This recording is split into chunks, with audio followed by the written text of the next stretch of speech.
Então, bom dia para todos. Hoje é dia 18 de novembro de 2023. Estamos aqui no último encontro do Círculo de Estudos e Pesquisas Freirianos do ano de 2023. Tivemos uma paradinha em outubro, né, que aí eu queria também contar um pouco a experiência lá, como que foi na Colômbia, depois também na Amped. Aí o Carlos também pode ajudar um pouco aí aos relatos, né, pelo menos para a gente compartilhar aqui como é que foi essa experiência. E a ideia de hoje é que a gente possa também, além disso, discutir o texto do Danilo Streck, que foi o texto que a gente encaminhou para uma discussão mesmo de síntese, né, em relação a 5 razões para ler o Paulo Freire atualmente. Então, eu pensei que esse poderia ser uma discussão importante, já que esse ano a gente acabou também finalizando aí com o encontro com a Sharon, que é do grupo do Danilo Streck, e aí acho que vale a pena a gente fechar, essa foi a minha ideia e intenção, de trazer esse texto para a gente fechar as nossas discussões desse ano. Então, essa é a minha ideia, não sei se vocês têm mais alguma sugestão aí de encaminhamento, aí é claro, e aí a gente fazer, né, o movimento que a gente faz todo ano, a gente encerra, eu mando um formulário para vocês, para a gente ver que livro que vocês sugerem, o que a gente pode fazer de leitura o ano que vem, se tem outra sugestão para encaminhamento do próprio grupo.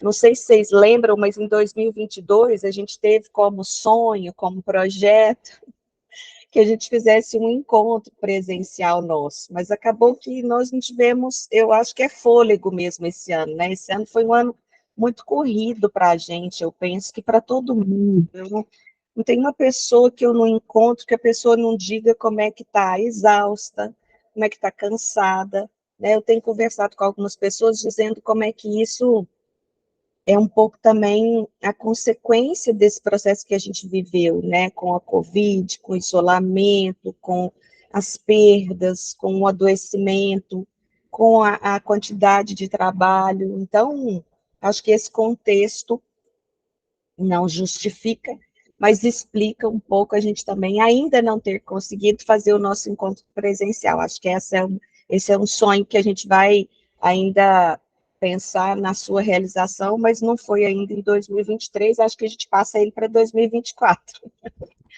E aí, 2024, a gente pensar como é que a gente também quer pensar o círculo, né? Como é que foi esse ano de 2023, ele mensal, a gente já teve a sua organização quinzenal, aí passamos para mensal, enfim, tudo isso que a gente faz juntos, né? A gente manda esse formulário para vocês me darem as respostas, a partir dessas respostas, a gente, no início do ano que vem, começa nessa discussão de como vai ser o nosso caminho para 2024. Mas a ideia é que a gente continue, mesmo porque também temos aí uma definição ou um encaminhamento também importante, que é da nossa pesquisa, né? Como é que nós vamos fazer o Observatório Paulo Freire se materializar? Como é que nós vamos fazer isso acontecer, né? De que forma nós vamos produzir aí também pesquisa a partir do nosso círculo, que é algo que a gente esse ano também, né, já estou fazendo meio que uma avaliação e ao mesmo tempo uma perspectiva, né? O que é que a gente também pensou, mas que não foi possível ainda esse ano e que a gente vai pensar para o ano que vem. Então, o importante é isso, né? O ciclo vai mobilizando a gente para a gente continuar. Quanto tempo nós vamos ficar? Vamos aí vendo como é que a gente se organiza para o ano que vem, e assim a gente vai fazendo nossa trajetória dessa forma, pensando aí coletivamente o que é importante para nós. Mas eu parto sempre do princípio de tudo que a gente também já fez ao longo do círculo, de que a gente não tem dúvida de que ele deve continuar, né? Porque é um importante espaço para essa discussão, um importante espaço para nós. Então, eu estou sempre partindo desse princípio da continuidade. Tudo bem? Podemos fazer assim, então? Então, eu queria primeiro dar o informe, porque eu acho que aqui pelo menos fica, e depois se as pessoas também verem, é das camisetas. O Gabriel, gente, ele, não sei se perceberam, mas ele saiu, inclusive, do grupo, está muito atabalhoado de tarefas docentes e outras que ele também assumiu, e ele está com uma sacola de camisetas que algumas pessoas compraram, já faz tempo isso. Estava com ele, agora ele me deu essas camisetas, estão comigo, e eu vou repassar para a Letícia na terça-feira, para a Letícia entrar em contato com vocês, e aí combinarem como, se quiserem pegar lá na UFO, o jeito que quiserem, talvez até possamos deixar lá na UFO mesmo, né, Letícia? Não sei, a gente vê na terça-feira como é que vai fazer, mas quem tem as camisetas e quiser depois... Ei, Karen, pode falar. É sobre as camisetas. Na quarta-feira à tarde você vai estar na UFO, Camila, dessa semana? Fechou seu microfone. É dia 22, quarta? Isso, dia Vou. 22. Aí eu posso pegar a minha camiseta, então, com você. Você vai estar aonde? Lá na coordenação. Na coordenação, porque eu vou estar lá para apresentar um trabalho, um seminário lá da história e historiografia. Aí eu pego lá com você na coordenação, então, pode ser? Pode ser, eu fico com a sua. Tá? Não, então tá, obrigada. Lá na minha sala, nada. Então, depois a gente vai combinando, né, Letícia, como é que faz. O segundo informe que eu queria dar é em relação àquele evento da Federal de São João del Rei.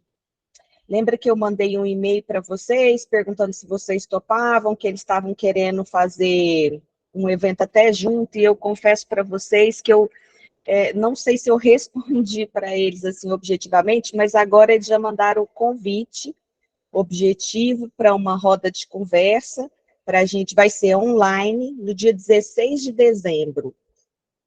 E tem aqui período para inscrição, e eu acho que seria importante. Algumas pessoas me responderam que topariam estar, mas eu vou mandar agora para vocês agora não, né? A hora que a gente terminar a reunião, eu vou mandar para vocês o e-mail. Eu acho que seria bom, quem puder, tiver condição e disponibilidade, que a gente faça um grupo, assim, do círculo, né? E tem uma fala, porque é uma fala de roda de conversa mesmo, de contar a experiência do círculo. Então, eu acho que a gente pode fazer aí, quem puder participar e tiver disponibilidade, para além daqueles que já me disseram que podem, fiquem aí à vontade para se inscrever. É gratuito, eu acho. Eu não fiz a inscrição, gente, mas eu acho que é gratuito. Camila, eu recebi o e-mail, tá? Não respondi, porque geralmente eu acabo assumindo coisa. Eu falei, não, vou deixar para as pessoas responderem. Eu sempre estou envolvido, então vou deixar outras pessoas responderem e se moverem. Se de repente não tiver alguém, então eu me coloco à disposição, tá? Joia, joia. Então, eu acho que é legal, assim, aquilo que a gente falou, né, o Carlos, para a gente também ir trocando, compartilhando a experiência do círculo, até para ver outros grupos, outros coletivos. Essa professora lá da Federal de São João del Rei, não, ela é do mundo, porque ela já foi de várias universidades, mas ela já esteve aqui na UFO, no campus do Pontal, a Karina Klintz.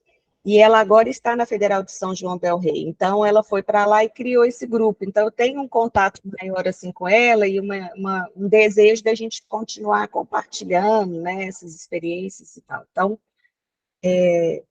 acho uma boa a gente estar. Então, vou mandar para vocês ainda hoje o e-mail, e aí, quem puder e quiser, pode fazer a sua inscrição. O evento vai chamar Primeiro Seminário de Estudos em Paulo Freire. Então, acho que ela está criando essa cultura lá na Federal, de São João del Rei, de estudar Paulo Freire, de trazer... então, já tem um grupo aí dela em funcionamento. O outro informe que eu queria dar era sobre as atividades para 2024. Acho que tem algumas coisas aí que já estão, eu tenho colocado lá no círculo, gente, mas às vezes são muitas informações, né? E a gente não... Então, primeiro, o simpósio do GT8 de formação de professores, que vai acontecer no Ceará, que vai ser 15, 16 e 17 de maio, que eu acho que é importante aí a gente divulgar, ver as condições concretas de participação. Tem o evento de Uberaba, né, Carlos, que é do GT de Educação Popular, que vai acontecer em outubro, e tem o evento do Centro Paulo Freire, que é um evento internacional que vai acontecer em setembro, também em Pernambuco. Então, só no horizonte a gente já tem maio, setembro e outubro, como eventos que ou tem a temática freiriana ou tem a temática da formação de professores. Então, eu acho que é bom a gente compartilhar isso para a gente poder ver se dá para inscrever trabalho, se a gente tem como participar, né? Se dá para a gente até pensar em irmos juntos, não sei, em alguma coisa que possa ser que a gente tenha condição, né, de participar juntos, a gente pode ver assim, ou fazer um trabalho em dupla, né, ou encaminhar para a gente também participar dos eventos, eu acho que isso é importante. Diga, Carlos. Não, Camila, é só em relação ao colóquio internacional, né, eu estou indo agora, dia 30 e 1º, para o pré-colóquio, já aconteceu um pré-colóquio em Recife, agora em setembro, e está acontecendo um pré-colóquio em Caicó, no Rio Grande do Norte, né, uma realização da Federal do Rio Grande do Norte, né, da professora Maria Aparecida Mello, o grupo dela, mais uma galera do Instituto Federal, e aí eu posso talvez traga mais informações a respeito do colóquio que acontecerá em setembro de 2024, né. Vai ser uma programação que eu fiz um esforço muito grande para ir, porque é um dia no Instituto Federal, onde terá uma mesa internacional, né, tem um professor da Argentina que vai participar da mesa, e apresentações de trabalhos, e no dia seguinte a gente vai para Angicos, é uma programação toda em Angicos, no dia 1º de dezembro. Né? Então, eu conversei com a Maria Inês, que é minha orientadora, e falamos, olha, não tem... fazer um esforço para ir, né? E aí, tipo, eu já ia para o Ceará dia 30 de novembro, mudei meu voo pelo Rio Grande do Norte, então fiz uma romaria, né, para poder participar. E aí, talvez eu traga maiores informações sobre o evento. Ai, que legal. Que eu acredito que será mais ou menos entre 16 e 18 de... Isso é o que eu estou pensando, de acordo com as programações, de 16 a 18 de setembro, porque eles geralmente colocam o evento ali muito próximo da data de aniversário de Paulo Freire, né? Então, possivelmente algo nesse sentido, mas eu trarei informações, maiores informações a esse respeito.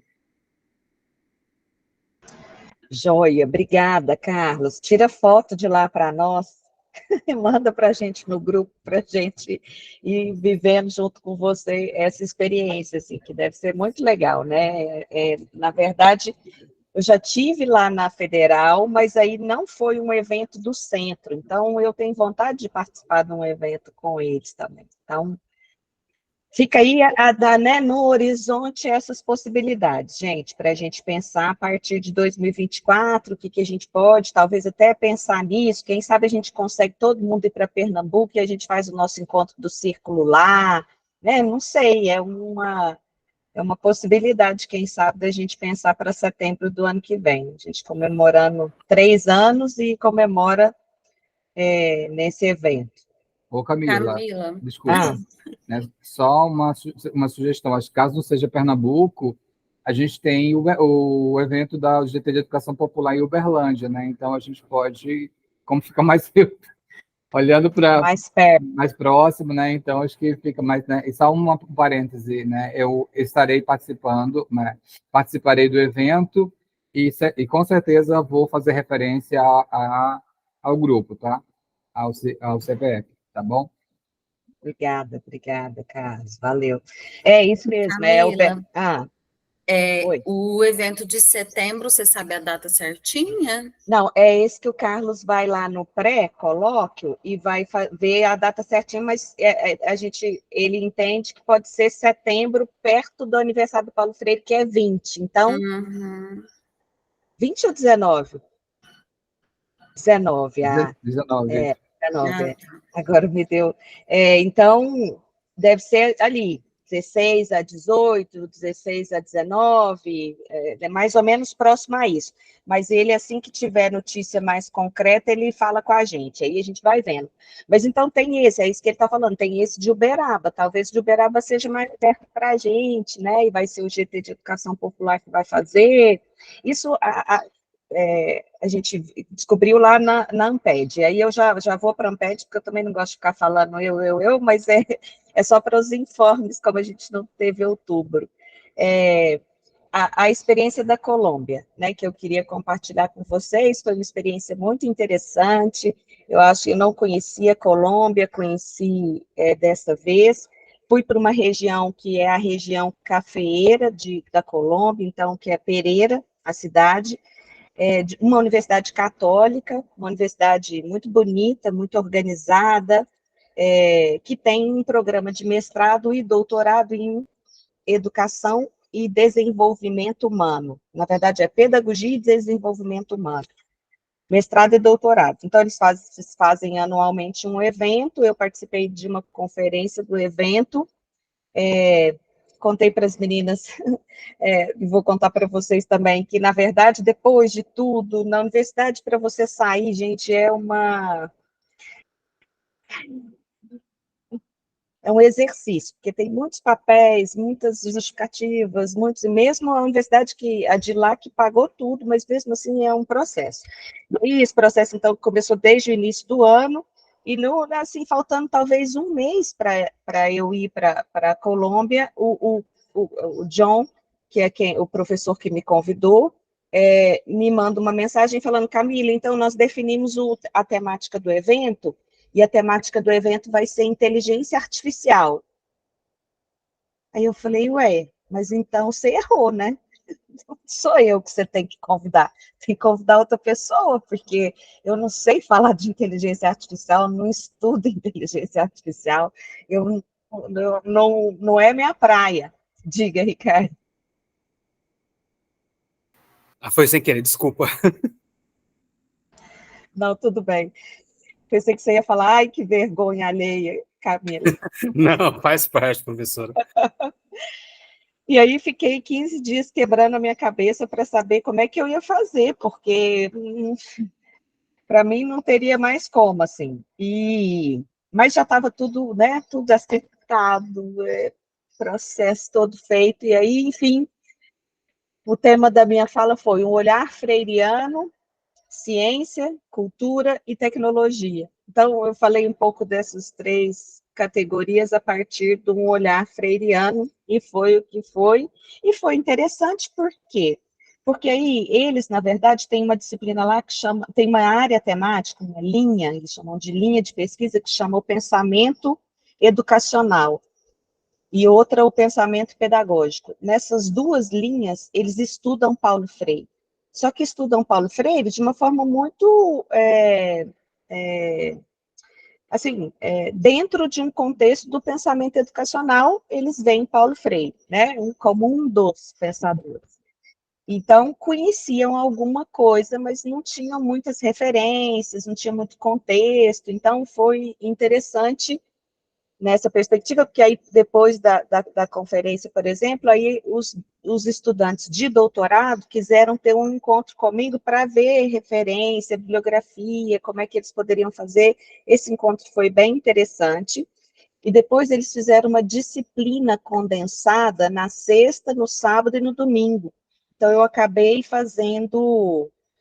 dando uma disciplina, né, que eles chamam de seminário, um seminário sobre Paulo Freire. Então, foi uma disciplina concentrada, que aí também foi interessante, mas aí acho que, assim, cansa muito, né? É um curso que eles têm à distância, mas tem esses encontros presenciais de uma jornada, assim, de sexta, sábado e domingo. Então, chega no domingo, mas ninguém dá conta muito, né, do processo mesmo de aprendizagem pelo cansaço. Mas foi interessante, uma experiência interessante, mas lá eles não têm uma linha de pesquisa sobre Paulo Freire ou com Paulo Freire. É isso, Paulo Freire é visto dentro de um contexto para mapear o pensamento educacional, tem também o Paulo Freire. Mas boa experiência, dá para a gente pensar um pouco essa ideia do desenvolvimento, mas lá eles têm muitas ramificações no programa de mestrado e doutorado, deve ser um pouco diferente do nosso, né, que às vezes tem um foco, assim, a linha, o próprio programa, lá é mais diversificado, tem muita gente da psicologia, eles têm uma forte linha da neurociência, então, não é muito o nosso campo aqui, né, de conhecimento e de ensino. Mas uma boa experiência, quem quiser, inclusive, contato, Colômbia e tal, é só falar que a gente vai costurando aí, que a gente fez bons contatos lá, boas pessoas, um povo muito acolhedor, gente, muito acolhedor, muito, pessoas que parece o interior de Minas, assim, de tão simpáticos, receptivos, acolhedores, foi muito bom o tempo que foi possível lá. Então, esse eu queria compartilhar. A segunda é sobre a Amped também, que eu acho que foi importante para nós, assim, né, eu tive a oportunidade de ver o Carlos, de encontrar a Sharon, de encontrar várias pessoas que também há muito tempo não via, com isolamento, muita gente que a gente não via há muito tempo, então eu acho que muita gente pensou isso, não sei se vocês viram aí pelas redes sociais, mas a própria presidenta lá da Amped, ela disse que superou as expectativas das pessoas que estariam presencialmente, né? Eles não esperavam que fosse tanta gente, foi muita gente. A Universidade Federal do Amazonas, ela é maravilhosa, ela é uma cidade, né, Carlos? Não dá para a gente andar assim. A gente aqui brincava, né? Porque o Sudeste é muito arrogante, a gente acha que a gente né? E a gente olhava para aquela universidade assim maravilhosa, e pensava, nossa Senhora, isso aqui é que né? O lugar assim. No meio de uma, pode falar. Ô, Camila, mas também a gente questionava muito a respeito da questão da dificuldade para os estudantes, né? Porque assim, chegarem, que você não pode ir para a universidade, por exemplo, sem dinheiro, porque se você perder o transporte, porque tem um ônibus que se locomove dentro do campus, do setor sul para o setor norte, para a entrada principal, então assim, é uma logística para você poder chegar na universidade, né? Porém, muito bonita, porque está dentro da floresta, sabe? Né? E, né, acho que um pouco desafiador. A gente ficou pensando na questão da inclusão, né? Em alguns momentos a gente conversando a respeito da questão da inclusão. Mas isso que a gente também vê, por exemplo, é uma questão aqui do Sudeste também, eu vejo muito nas universidades aqui, que a inclusão ainda é um passo muito forte que precisamos avançar, né? Sim, sim. Porque é mesmo uma cidade, e ali você precisa ter forma de chegar, forma de até sair da universidade, ir para um lugar que você possa pegar transporte público, por exemplo. Então, tem ônibus lá dentro, né? Mas é isso que o Carlos falou, se você perdeu, aí você fica. Mas uma instituição que eu não conhecia também, então eu gostei demais, assim. E outra que eu também estou levando toda hora, eu falo disso, que em todos os blocos que eu estive, tem uma salinha de descanso. Por entender como é que talvez até por esse lugar, né, ser dessa forma, tem que ter um lugar de descanso, de parada, de sentar, no ar-condicionado, porque é um calor que realmente é diferente, né, assim, é um calor insano, então tudo tem ar-condicionado, os ar-condicionado muito, muito frio, né? É verdade. E a gente ficava sai e entra, aí entrava, saía da sala com ar-condicionado, um vapor danado. Pelo menos nas salas que eu também estive, eu também não posso dizer de todos os lugares, porque a sala onde eu estive tinha ar-condicionado, eu fiquei sabendo de salas que não tinha essa condição também. Mas aonde eu estive, que a gente não pede, gente, é muito difícil a gente sair da nossa rota, assim. Se você é de um GT, você acaba ficando naquele GT, porque não dá tempo. Se você for transitar, você acaba perdendo coisas ou não participando de atividades que são do seu próprio GT. Então, eu acabei que fiquei no GT8, o meu GT da Amped é o GT8 de formação de professores. Por quê? Porque eu sou coordenadora do GT8 aqui da Centro-Oeste, então eu tenho que ficar nesse GT, né? E aí acabei ficando lá. Mas uma experiência também interessante, acho que de compartilhar. A Amped, eu achei, de todas que eu já participei, que eu participo desde 2008, eu achei essa Amped mais diversa, talvez pelo lugar, talvez eu achei essa Amped mais politizada. As outras Ampeds que eu participei, elas eram muito assim, a ciência não se envolve com discussões políticas, sabe? Assim, a academia não faz, achei essa bem diferente nesse contexto. Achei, assim, geralmente na Amped, a gente tem no final, nessa assembleia, pouquíssima gente participa, nessa assembleia estava lotada. Eu acho que algumas coisas que me mostram, inclusive, várias críticas que a gente tem históricas à Amped têm sido alteradas, né? Essa coisa da diversidade, criar um grupo de estudo de educação indígena, quer dizer, eu acho que tem pautas ali que foram colocadas que eu não via nas outras experiências que eu tive de Amped. Então, é só porque a gente faz muita crítica, a Amped é muito cara, a Amped é uma associação que é difícil para você permanecer nela, porque é muito exigente, é muito elitizada, é muito fechada, mas, ao mesmo tempo, eu estou dizendo que eu acho que, desta vez, eu senti um pouquinho de diferença em relação às anteriores que eu vivi. Não sei se o Carlos quer complementar alguma coisa. Ô Camila, você falou essa questão da Amped muito cara, né? E essa era uma crítica que eu fazia, né? Mas sempre pensando no quão desafiador também é manter uma instituição, né? Como é a Amped, para realizar um evento como foi esse evento em Manaus, né? E aí eu acho que aquele momento dos relatórios lá na Assembleia, de ouvir a prestação de contas, foi interessante para situar um pouco, né? Para entender um pouco melhor essa estrutura, né? Eu acho que você já trouxe muitos pontos, né? Eu acho que em relação ao que foi a Amped, acho que é um espaço de trocas muito interessante. Eu acho que falta um pouco, a programação é muito extensa, eu acho que talvez poderia haver um pouquinho mais de flexibilidade em alguns horários, sobretudo no horário da noite, porque assim, é de 9 da manhã, a programação de 9 da manhã a 9 da noite, né? E aí você acaba não podendo circular, encontrar as pessoas, porque você fica muito ligado ao seu GT, né?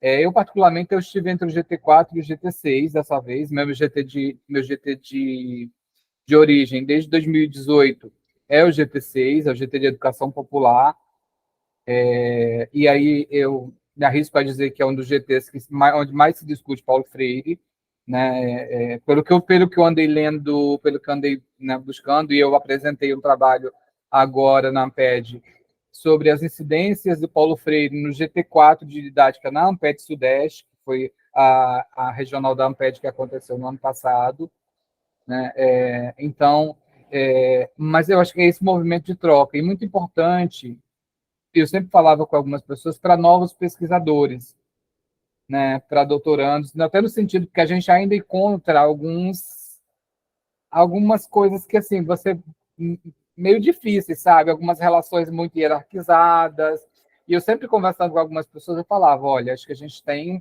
um papel em relação como novos pesquisadores em relação a isso, né, de tentar humanizar, ou de tentar romper um pouco com essas relações mais verticalizadas, né, tipo, que a gente encontra em uns GTs mais do que em outros, né? Então, acho que isso é importante. Assim, acho que como destaque, eu queria só compartilhar com vocês mesmo, foi a mesa dos 60 anos das 40 horas de Angicos, que foi uma mesa com o Sérgio Haddad, que não pôde estar presente, mas que mandou o seu comunicado, né, foi lido, a Márcia Alvarenga, que é da UERJ, leu, com o José Peixoto, que é também uma pessoa que trabalhou com o Brandão, tem toda uma referência, e com uma professora da USP, da FEUSP, que eu não estou aqui com o nome dela, mas vou pegar lá dentro do meu caderno para não fazer feio, mas que, assim, trouxe uma fala muito, mas muito interessante sobre Paulo Freire, que até então eu não tinha visto, né, porque ela é do campo da história da educação, eu não tinha visto, fazendo uma análise, problematizando a questão dos cadernos de cultura, trazendo elementos importantes sobre Paulo Freire, sobre a ação de Paulo Freire na África, né? Então, assim, acho que para mim, foi um dos grandes achados, né, dessa participação no evento em relação a Paulo Freire, né? No GT de Educação Popular, a gente teve uma manhã que os estudos eram basicamente estudos que estavam relacionados ao tema de Paulo Freire, mas como eu resolvi ser um pouco rebelde, né? Porque assim, minha orientadora é de GT4, né? Enfim, e aí também tem a questão da minha relação com a didática, por ter trabalhado como professor de didática e tudo mais, então eu acompanhei um pouquinho do GT4, né? Não acompanhei das fortes discussões que aconteceram, que a Camila sabe do que eu estou falando, né? Mas, enfim. E aí fica, né, só para compartilhar com vocês, para finalizar, fica o convite para 2025, em João Pessoa, né? No final da Amped, são apresentadas as candidaturas para o próximo evento, né, para a próxima Amped, que a cada 2 anos, e aí concorreram Brasília, né, a Universidade Federal de Brasília, e João Pessoa, né, a Federal da Paraíba, com a estadual, né, e aí João Pessoa foi escolhido, né, para poder sediar a Amped em 2025, e para o GT de Educação Popular, para a gente, assim, foi uma felicidade, porque assim, João Pessoa é uma das grandes, a Federal da Paraíba é uma das grandes referências em estudos de Paulo Freire e no campo da educação popular, né? A gente tem vários estudos, né? Inclusive o próprio Scocuglia é daquela região, né? Que discute Paulo Freire, enfim. Então é isso.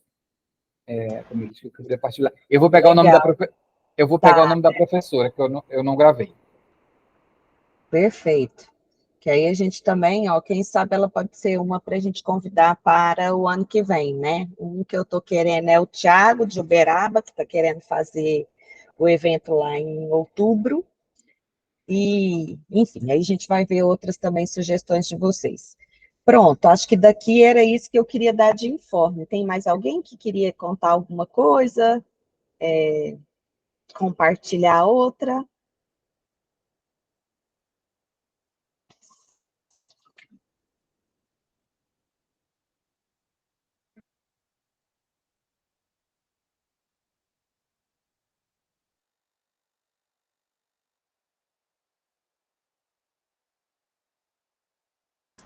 Danilo Streck?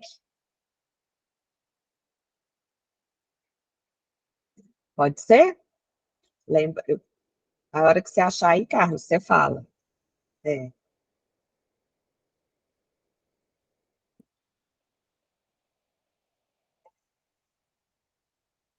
Então, vamos fazer daquele jeito, gente, que nós fizemos a discussão também da participação lembra, vamos lembrar, né, da nossa trajetória aqui mesmo, porque hoje nós temos uma pessoa nova, né, Flaviane? Depois, se você quiser também abrir aí e se apresentar, fica à vontade. A gente teve, nesse segundo semestre, pode falar, Flaviane. Bom dia, pessoal, tudo bem? Meu nome é Flaviane, falo aqui do Espírito Santo, assim, é um prazer enorme estar com vocês nesse grupo. E, bem brevemente, só para não tomar o tempo da nossa leitura de hoje, eu fiz o contato com a professora Camila, né, e ela gentilmente me aceitou nessa roda de conversa maravilhosa, porque eu sou uma chegando agora em Paulo Freire. E aí, para mim, estou ainda no encantamento inicial, com muitas dúvidas. Eu tenho certeza que esse grupo será um grupo muito potente, não só para a minha formação humana, como também para a minha formação profissional. Muito obrigada pela acolhida, professora, e um prazer enorme estar com você. Seja bem-vinda, Flaviane, bem-vinda. Nós também, esse o intuito aqui do grupo, né? Da gente poder compartilhar as nossas leituras, vivências, experiências, e tem esse caminho aí para a gente ainda trilhar juntos, que é a ideia, a gente conseguiu construir um projeto de pesquisa juntos, e agora a gente precisa fazer com que essa pesquisa se torne também uma das ações desse círculo, e aí isso é o que a gente espera também para 2024.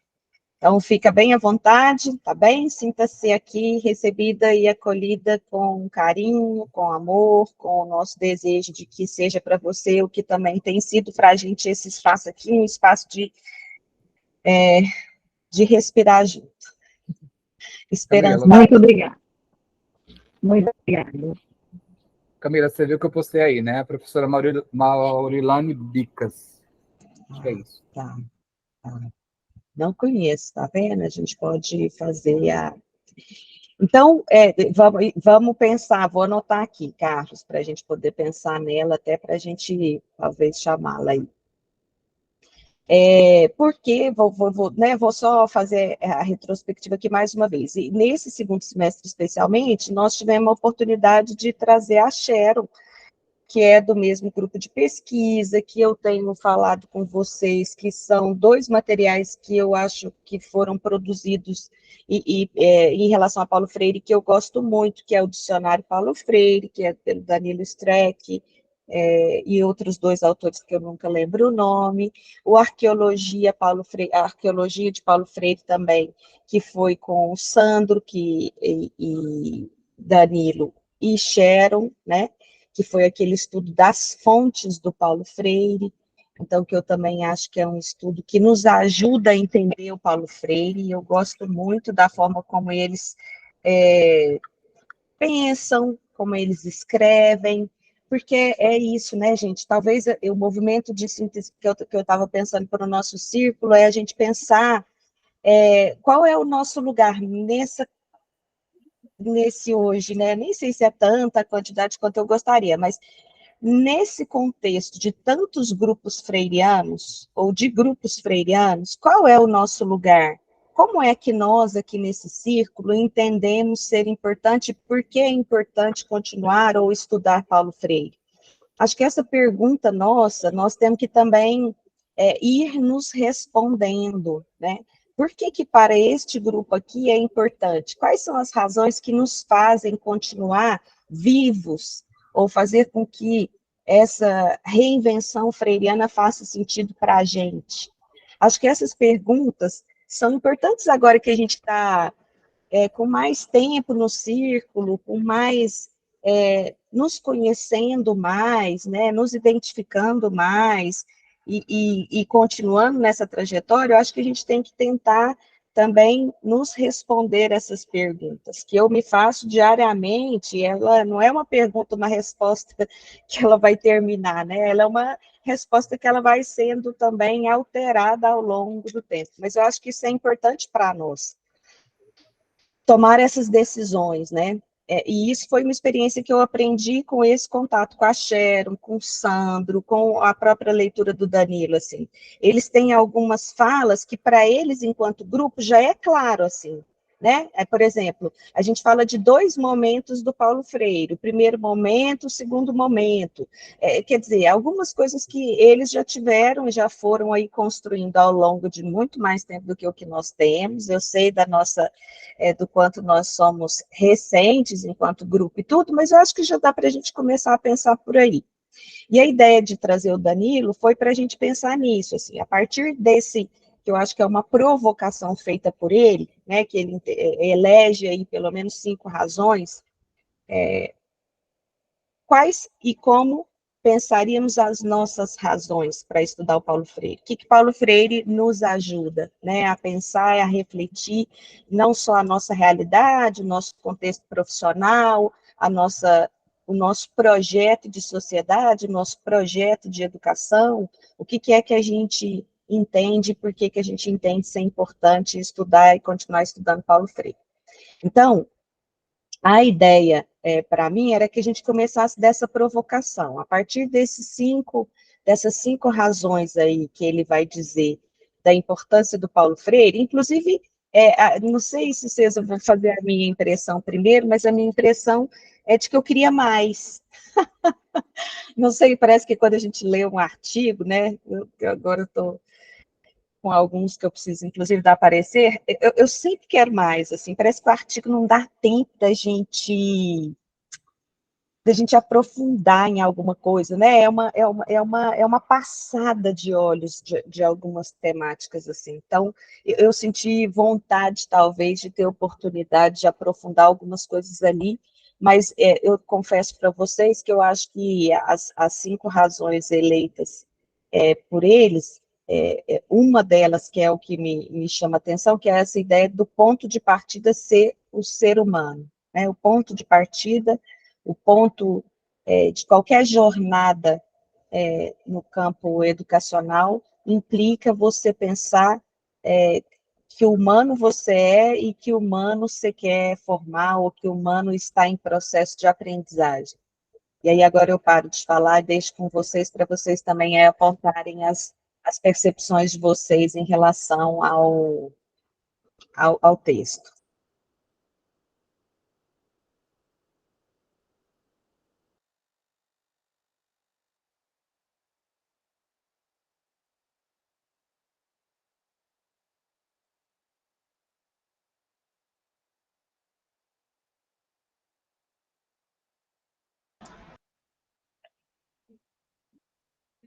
Pode começar, gente. Sem. Até porque, ó, eu acho que se vocês quiserem fazendo esses cruzamentos, né, como a gente acabou fazendo, e vocês quiserem começar falando disso, assim, a partir de uma avaliação do próprio caminho do círculo nesse ano, como é que vocês enxergam essas 5 razões, né? A gente tem várias formas de começar essa discussão, a partir de um universo que eu acho que problematizado, assim, de como é que a gente, sabe, quando vocês me falam, a hora que levantar a mão, eu paro na hora, assim. Mas o que eu queria dizer para vocês é que esse ano, para mim, foi um ano de muita reflexão, assim, de como é que é difícil a gente também se manter na esperança, né?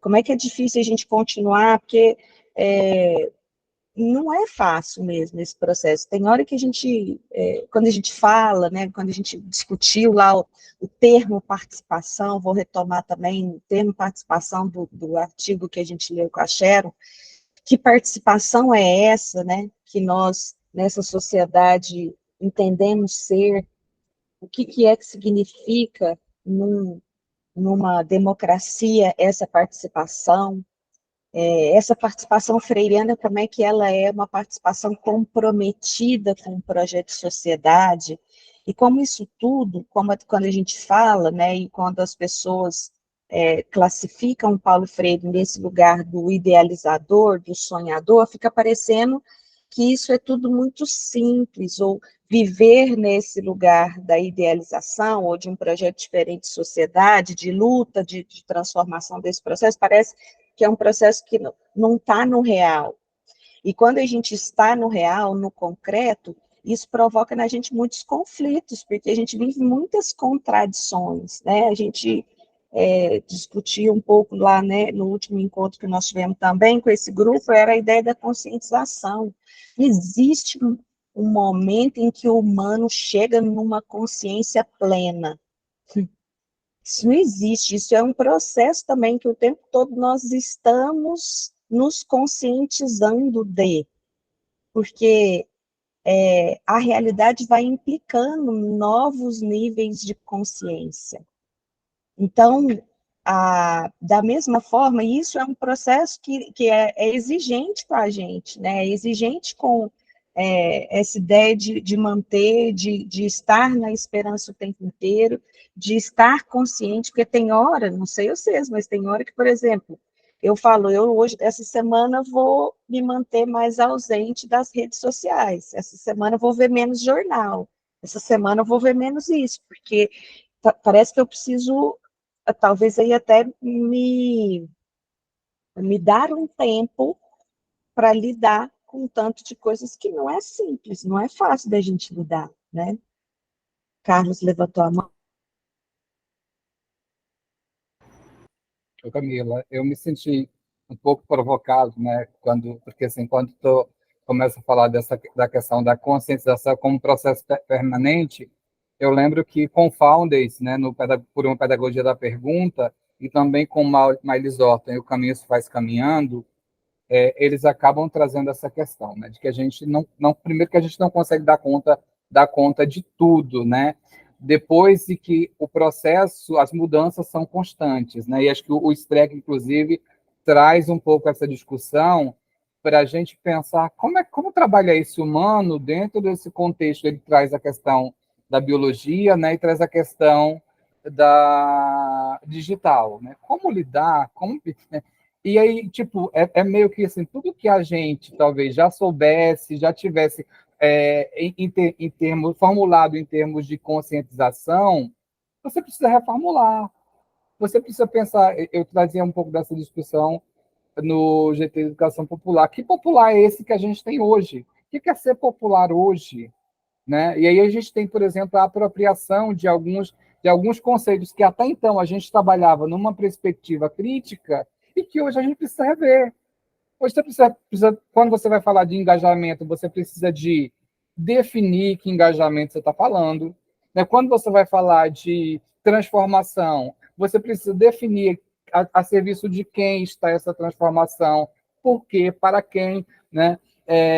Quando você vai falar, por exemplo, de protagonismo, né? Eu sempre, depois do meu mestrado, sempre que alguém usa o protagonismo, eu lembro de uma professora da minha banca que fala: olha, eu tenho muito cuidado com essa questão do protagonismo, que é uma palavra que o neoliberalismo se apropriou e tudo é ser protagonista, né? E aí, junto com a ideia do protagonismo, vem a questão da meritocracia.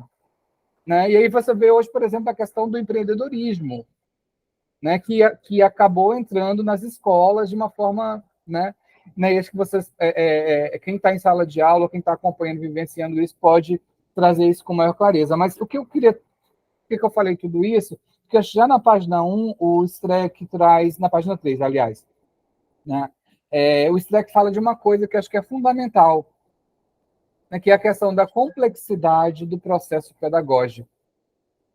Né? E é uma coisa que o Freire vem colocar, né, dessa questão da gente perceber da diversidade, das diferenças, mas a gente muitas vezes, né, ou a gente vê práticas, né, de tentar, e acho que ele vai trazer isso um pouco lá no final do texto, dessa questão de que, mas na teoria é uma, quero ver na prática. Né, fazendo uma distinção em teoria e prática, como se assim, se a teoria servisse para você chegar lá e colocar e aplicar tal qual, né? De você não perceber que a teoria que você está lendo, o texto que você está lendo, ele foi escrito em um contexto, a partir de uma experiência, que não necessariamente está relacionado com a experiência que você está vivenciando.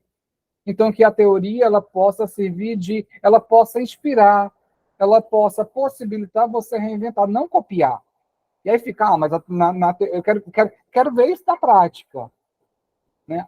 A prática você precisa analisar a realidade. Acho que o Freire nos ensina muito bem isso, né? Tipo, eu não posso desenvolver uma prática sem conhecer o contexto, né? Sem conhecer a realidade dos estudantes, ou a importância e o quão desafiador é para a gente fazer isso em sala de aula, né? Eu não estou aqui romantizando, não, porque assim, eu sei o quanto isso é difícil, você numa sala com 35, 40 estudantes, você pensar e conhecer a realidade dos estudantes, conhecer a história de vida, mas aí acho que a gente traz uma outra questão que a Camila apontou que o texto traz, essa ideia da humanização. Né? Isso é uma discussão que eu tenho, além do Freire, trago com mais frequência após trabalhar a didática, da importância da gente reconhecer o papel desse humano na escola ou nos outros espaços.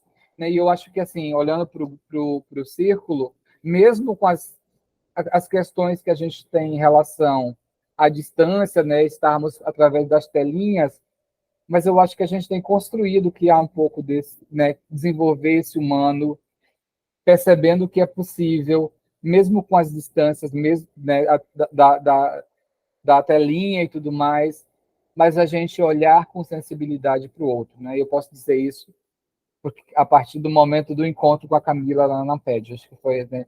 E aí, o quão importante é esse humano, você ir tecendo esse humano, né? E acho que o ser conectivo que o Streck traz no texto do Paulo Freire, eu acho que ele traz uma outra provocação para a gente hoje, né? Pensar hoje. Como ser conectivo dentro de uma realidade de tantas conexões? E como desenvolver o humano dentro desse contexto? E aí, só para fechar, eu falo tudo isso por quê? Porque eu trabalho com juventudes e eu acho que esse é um dos desafios para trabalhar com juventudes, né? Se a gente não compreender essa dimensão, né, das conexões dentro com as juventudes, a gente pode perder o fio da meada das nossas práticas.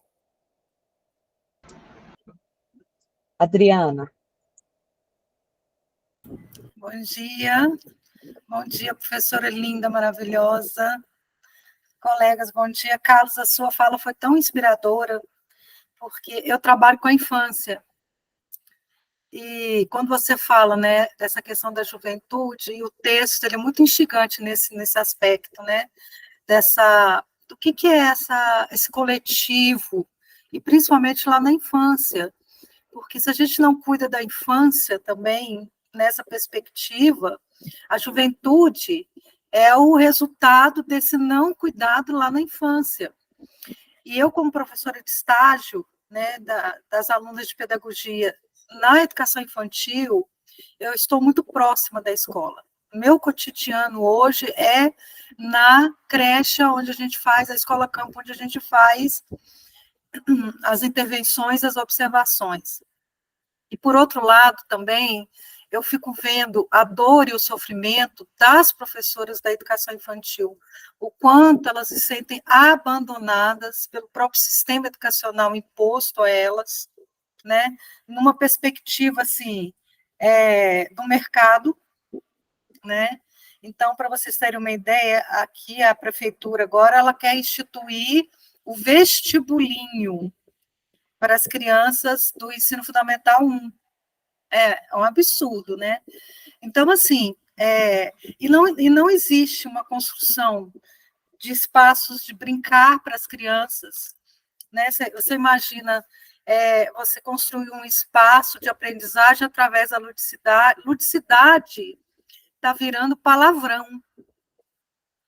E isso tem me angustiado muito, né? E quando a gente se depara com a proposta do Paulo Freire, né, dessa questão da resistência, da conscientização, e as professoras elas estão sendo empurradas, literalmente empurradas, a se adequarem numa perspectiva realmente do mercado, né? Então, as próprias formações, né, que a prefeitura oferece para essas professoras é nessa perspectiva mesmo de você desenvolver esse pensamento do empreendedorismo, mas como se as crianças pobres das escolas públicas fossem mão de obra, né? Que assim, essa questão de, por exemplo, lá na juventude alcançar a universidade, talvez isso seja possível. É sempre no talvez, isso me angustia muito, porque eu não quero esse talvez para essas crianças, eu não quero esse talvez para essa juventude, né? Quando a Camila falou que a conscientização é esse processo, parece que eu estou assim, quando eu vou para a escola e vejo esse massacre acontecendo com as professoras, com a família também, eu fico muito angustiada, porque não é essa a educação que eu quero. E, às vezes, eu me sinto de mãos atadas, né? Eu fico pensando, gente, o que eu posso fazer mais? É muito angustiante esse sentimento. E eu queria muito compartilhar. E o Carlos fala dessa questão das juventudes, o que é esse popular realmente, né? Porque, por exemplo, em estados onde essa questão do popular é muito mal vista, e eu falo de uma realidade aqui de Goiás, e não é especificamente da cidade que eu moro. O popular aqui está vinculado a subversivo, É uma coisa meio louca isso, é coisa além da imaginação, mas é a vivência que eu tenho, é aquilo que eu tenho vivenciado enquanto professora. E, assim, eu acho que eu não quero ficar sozinha nesse processo. Eu tenho conversado muito com a Camila, né, Camila? Compartilhado algumas angústias, e ter esse olhar para a educação infantil, né, para além do currículo. Porque é um calcanhar de Aquiles o currículo da educação infantil. Não é? E que vai desaguar nos currículos, inclusive da formação de professores, lá nas faculdades de educação ou de outras licenciaturas aí, né? Pensar como é que a gente efetivamente pode construir um currículo que trabalha na coletividade. E o que é essa coletividade, né? Que também parece que, assim, na minha visão, tá? Parece que está virando uma palavra da moda, modismo. Ah, coletividade, vamos para o coletivo. Mas que coletividade é essa? Ou, qual é a coletividade freiriana, de fato? Que a gente precisa realmente fazer essa imersão nessa conscientização. É o texto, Camila, esse texto é muito provocador. Obrigada, gente. Obrigada, Adriana. Eu acho que é isso mesmo, faz a gente... Dani, você quer falar? Não? Eu acho que a grande questão, e aí também, porque esse é o conflito que a gente também vai vivendo, né, de uma história, é isso que eu digo assim, a gente tem uma história vivida nessa sociedade que não tem jeito dela não estar impregnada na gente. O que a gente faz é a gente o tempo inteiro, ao reconhecer isso, identificar isso em nós, a gente vai lutar para que ele não esteja mais, né? O racismo, o machismo, essas coisas que vão nos impregnando de uma sociedade, as próprias relações de disputa, de poder, e tudo tá aqui, não tem jeito. Só que, e por isso que é essa ideia da praxis que o Carlos trouxe aí, que eu acho que é importante, é como é que a gente não separa isso? E isso por isso que eu acho que é importante a gente entender que este é um movimento, por isso que não é um dado, né? Por isso que não é o estar sendo, que faz com que a gente se mobilize o tempo todo para essas transformações necessárias, que às vezes, né, Adriana, e é isso, eu acho que nós estamos aqui, as razões fazem a gente pensar, porque a hora que pensa as razões, parece que a gente, então, encontrou um caminho, e este caminho é um caminho, vamos dizer assim, um caminho sem muitas curvas, um caminho que nos leva a um processo que a gente já entendeu por quê. Mas é o contrário disso, né? Quando ele vai dizer, inclusive, desse pensamento dialético do Paulo Freire, que a gente também discute aqui o pensamento e a escrita do Paulo Freire dialéticas, que fazem com que a gente entenda isso, que faz parte mesmo, e eu queria voltar na ideia da teoria e da prática como praxis, que aí eu acho que isso eu estou querendo ir buscando o que a gente aqui no Círculo também já entendeu como categorias importantes para nós. Essa da compreensão do ser humano freiriano, né, que aí não quer dizer com isso, gente, eu fico insistindo nisso, porque especialmente eu que trabalho nas disciplinas, em sala de aula, fica parecendo assim, então tem uma visão muito idealista. Não, não é idealista, ela é real, concreta. O ser humano, para o Paulo Freire, é um ser humano de possibilidades, mas isso não quer dizer que ele também não seja, como ele mesmo diz, também perigoso. Né? Quando nessa reflexão lá que eu trouxe da tecnologia, o Paulo Freire vai falar isso. A tecnologia é algo que eu diria, ela quase faz parte da natureza humana constituindo-se na história. Agora, é um bicho perigoso, como o homem e a mulher. Somos tão perigosos quanto a tecnologia que inventamos. Ou seja, da mesma forma que é possibilidade, é também o contrário. Não é, né? É esse o pensamento dialético da contradição que fica o tempo inteiro mexendo com a gente. Aonde estão as possibilidades e aonde estão também a forma da gente ver esse ser humano na sua concretude, no seu real, na sua possibilidade real e na sua não possibilidade também real, né? E isso é que é o que eu digo do pensamento exigente do Paulo Freire, por isso que ele exige da gente uma coerência em relação a esse pensamento, uma coerência em relação a esse pensar, juntando a minha ação comprometida nessa realidade.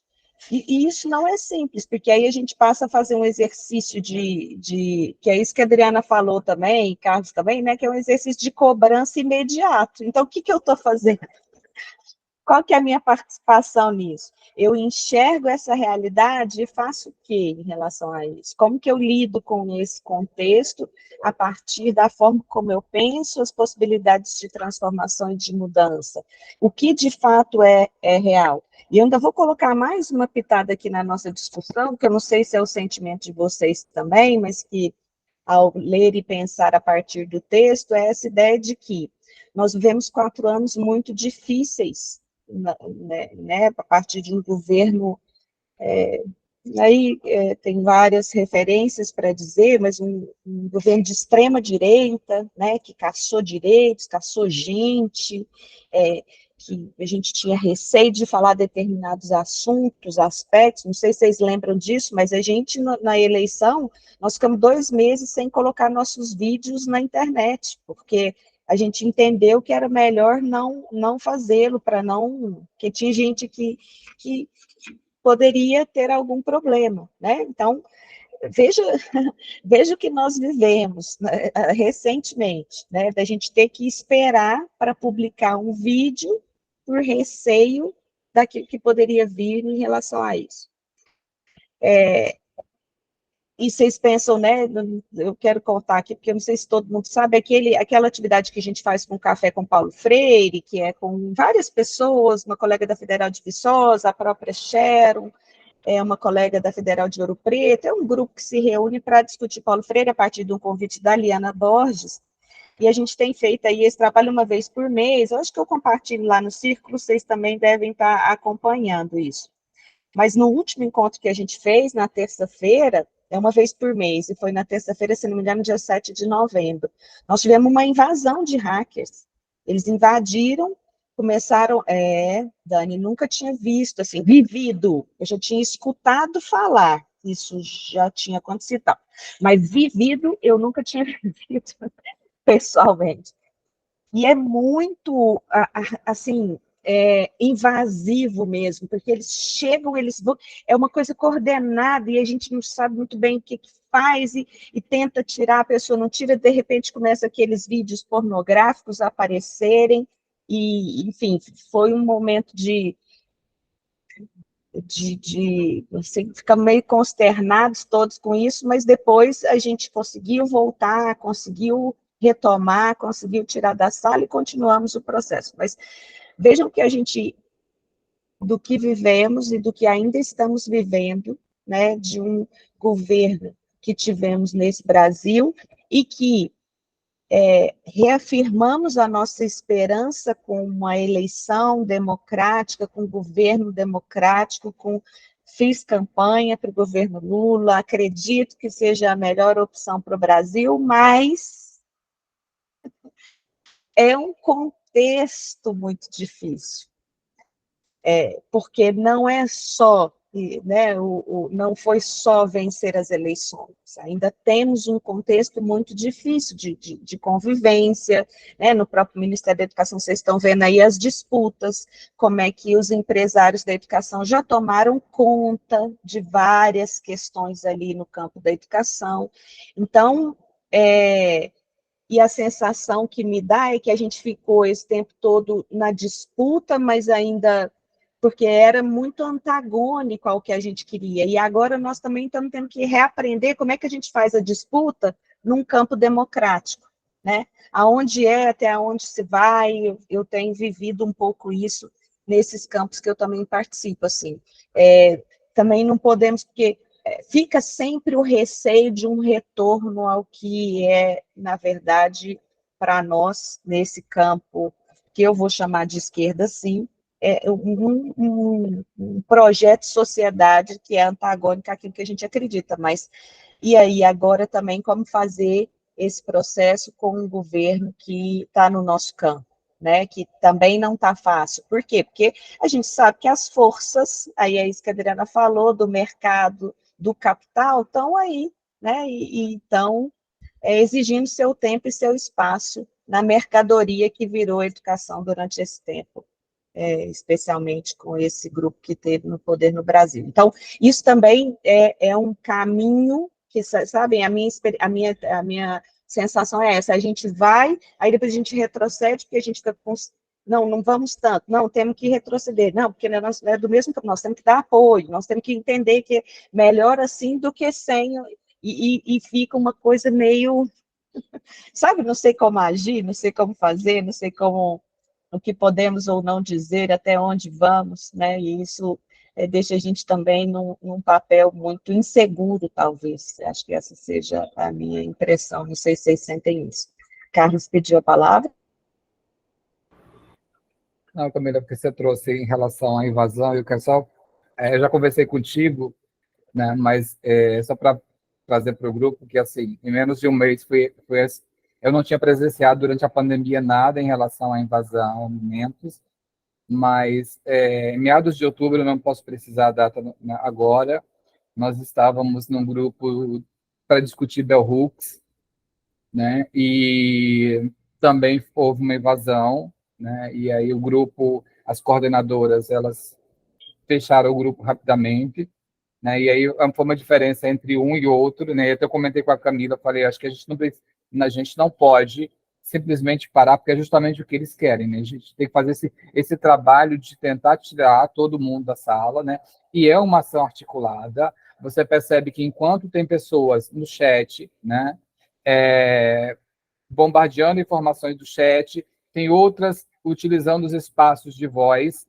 e daí a pouco, enquanto esses dois grupos estão fazendo esse movimento, começa um terceiro grupo, né, de pessoas colocando imagens pornográficas, sabe? Então, assim, é uma ação articulada, pensada, né? E, assim, quais são os sinais que eu percebi? Foram duas experiências, mas os sinais. Quando começam a colocar mensagens que, tipo, nada a ver com a ação, né? Como aconteceu lá no último, em relação à questão do perguntando se era aquele espaço era para doar bolsa, né, cesta básica, né, se era para doar cesta básica, né? Enfim, aí depois começaram, né, a falar, né, coisas sem sentidos até chegar a palavrões, né?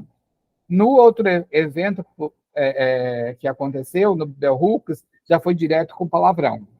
Abria o microfone e já começava, né, a dizer, enfim, como se estivesse brigando com alguém. Então, acho que essa é uma questão para a gente também ir se preparando. E aí, por que eu trouxe isso que a Camila falou? Eu tinha até grifado, porque na página 7, o Streck fala assim, né, na visão de Paulo Freire, viemos a este mundo com a possibilidade de humanização, entre parênteses, gentificação, ou o seu inverso, desumanização e desgentificação, né? Então, assim, da gente perceber que talvez esse é um dos nossos desafios hoje, né, como professores, né, lamentavelmente, né, que nos interpela né, por esses espaços, pelas próprias famílias, né? Então, assim, e aí quando a Camila trouxe agora há pouco da questão de parece avançar e retroceder, eu fico pensando até que ponto não é esse o objetivo deles, né? Porque assim, aí a gente vai cansando, né? E a intenção é justamente essa, que você canse, acomode-se e perca a sua esperança, né? Ou o seu esperançar, né? E desacredite da utopia, desacredite da mudança. A gente estava discutindo o livro Educação em Mudança no outro grupo, né? Que a gente intitulou de Cirandas Freirianas. Eu estava pensando quanto gente ler Educação em Mudança,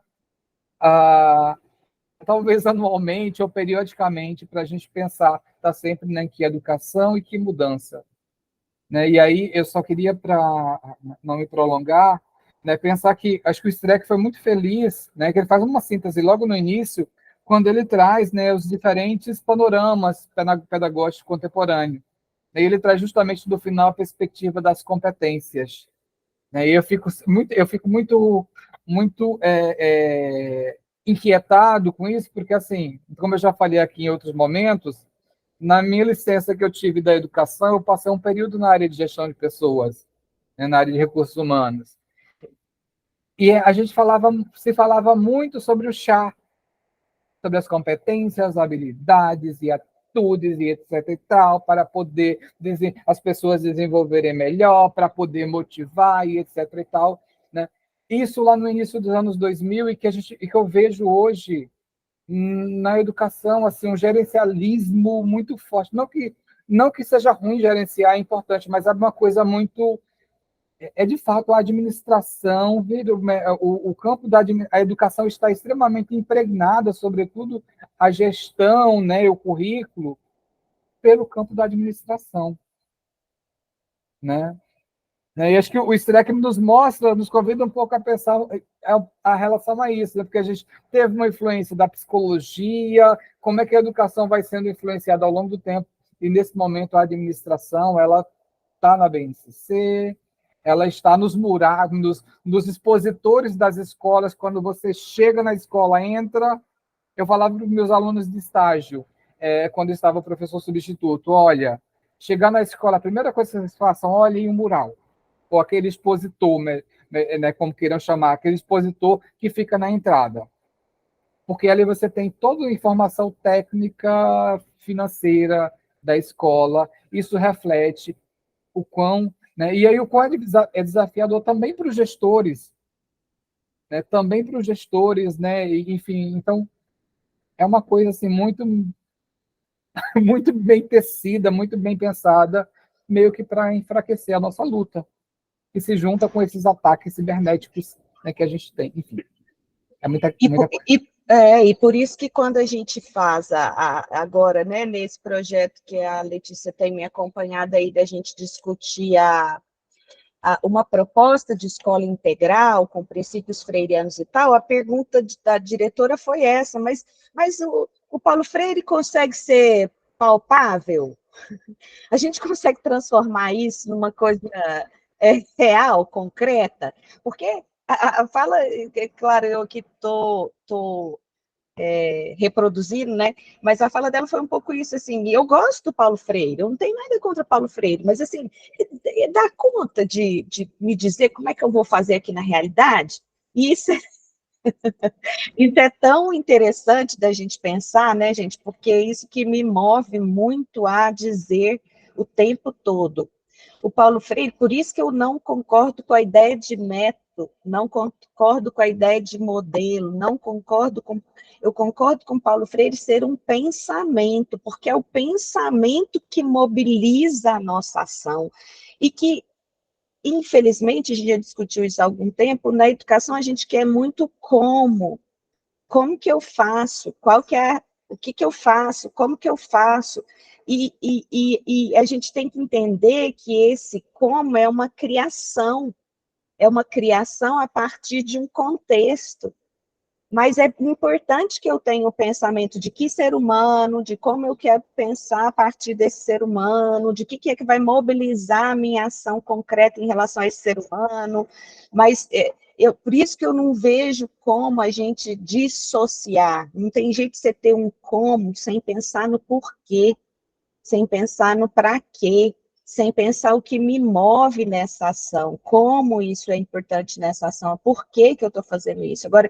isso é um processo que, talvez, né, eu só vou, para encerrar aqui, que eu vi que tem gente, mas é essa ideia de como a gente precisa repensar, inclusive, os projetos pedagógicos dos cursos de formação de professores, né, que não colocam na centralidade essa ideia da criação. Ainda tem muito disso.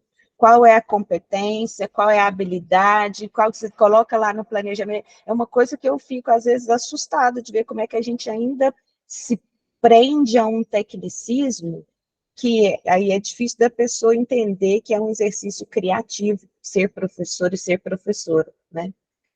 Então, vou dar a palavra a Adriana e depois Letícia. Então, bom dia a todos, todas. Gostei muito da sua fala agora, Camila, quando você fala, né, que Paulo Freire ele não é um método, né, para ser seguido. E quando eu comecei, né, aqui no Círculo e a ouvir sobre Paulo Freire, eu vejo que ele é muito mais primeiro item aí, a primeira razão é a humanização. E a humanização de quem? Da gente. Então, quando você lê Paulo Freire, não é para que você aprenda como lidar com o outro, mas como você vai mudar para lidar com o outro.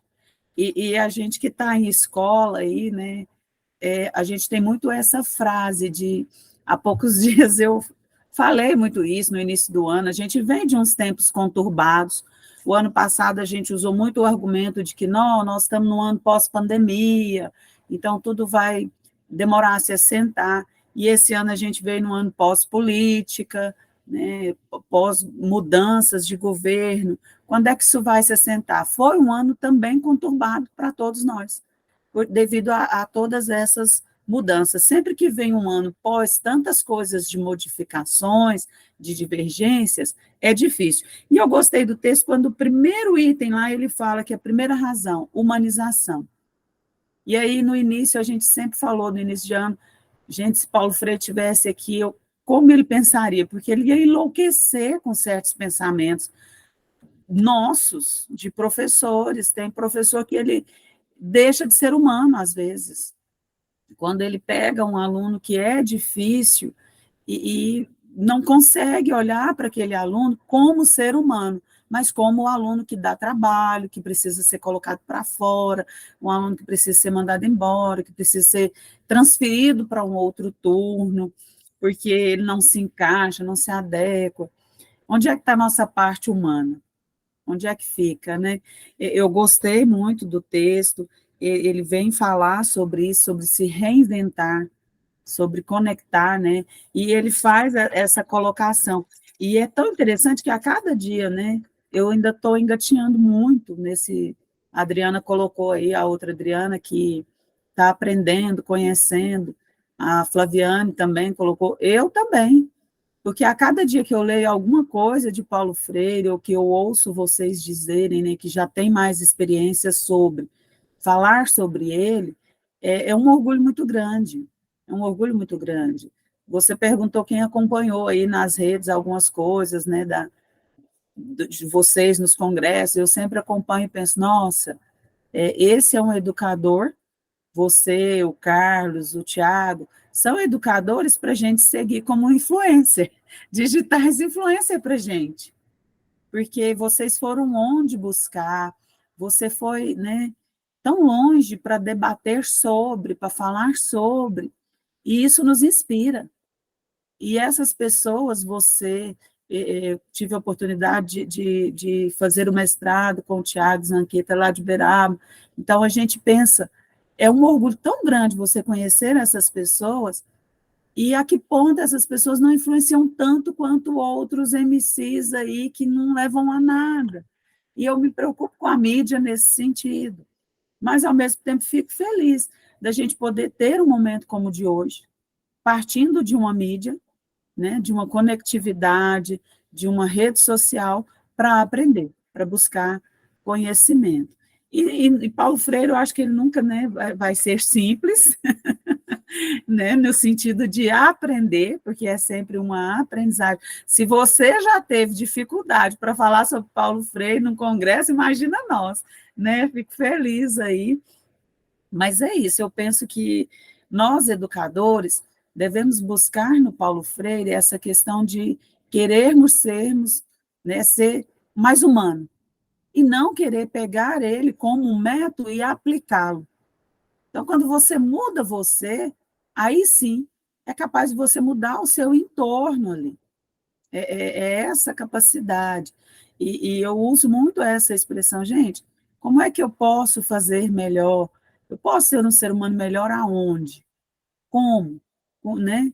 O aluno ele precisa de mim, ele precisa ter essa visão de que ele não sabe ler, ele não sabe escrever, mas ele tem uma visão de mundo. Ele tem algo que você, professor, eu, diretora, professora, não conheço, não sei lidar. E isso precisa... Como é que esse menino vai, então, pegar essa vivência dele, essa realidade, e fazer isso aqui, colocar a sua competência, porque ele tem uma competência. Ele tem. Ele é um aluno que hoje a gente discutiu há poucos dias, um aluno de 13 anos que ele tem uma competência como tratador de gado, enfim, ele já trabalha, já lida com isso, e nós não entendemos bolufas, enquanto professores, sobre o assunto. Quanto que um gado precisa, por que ele é Nelore, por que ele não é, por que ele é classificado X e não é Y, e ele deu uma aula sobre isso para nós. Eu falei, enfim, e quando é que ele foi avaliado? Só na somatória da matemática, na leitura do português. Isso que ele trouxe de conhecimento, que tanto eu quanto os professores não sabíamos de nada ali, não tínhamos esse conhecimento total. Eu até ainda conversei muito com ele sobre, por ter tido um pai que também não foi alfabetizado e que foi tratador de animais em exposições, e aí a gente até dialogou sobre isso, e ele ficou muito assim, feliz de me contar como foi no Camaro, como que foi trabalhar lá e tudo, mas não teve nota, ele não foi avaliado. Ele não vai passar de ano, apesar de tanto conhecimento. Então, eu preocupo, e, ao mesmo tempo, penso que nós precisamos mais de Paulo Freire para nos tornarmos mais humanos. Eu tenho tentado, não é fácil, em uma escola de 1.000, 1.200 alunos, uma sala com 30, 35 alunos, não é simples, mas é possível. É possível, né, se pensar. Então, gostei da sua fala quando você diz, não é um método, não é uma coisa pronta e acabada, né? É uma vivência, é uma transformação. Eu acho que quando a gente lê Paulo Freire e dentre outros autores, não é você buscar ali a solução para um problema, mas uma mudança para que você cresça e consiga construir uma solução. Esse é um pensamento, né? E é bom estar de volta, apesar, fiquei alguns ciclos aí sem estar vindo, mas estou correndo atrás de umas outras possibilidades também, e é bom estar de volta, escutar, ouvir. Obrigada. Obrigada, Adriana. Obrigada, Letícia. Bom dia, gente. Falando um pouco das minhas impressões sobre o texto, o que eu percebi também de semelhança entre o texto dele e o texto da Sharon, aquela conversa que tivemos também, né, sem ela presente, é que como o grupo, né, ou pelo menos o que a gente pode perceber, como eles resgatam essas histórias do Paulo Freire, né, para debater, e a partir disso eu acho que a gente fica até como exemplo de como ele, a partir das suas próprias vivências e as suas próprias adversidades que enfrentava, que aí a partir disso que ele pensava, ele teorizava, né, o que fazer diante disso, né, e eu acho que por isso que ele se torna tão atual, que até mostra isso no texto, né, mas...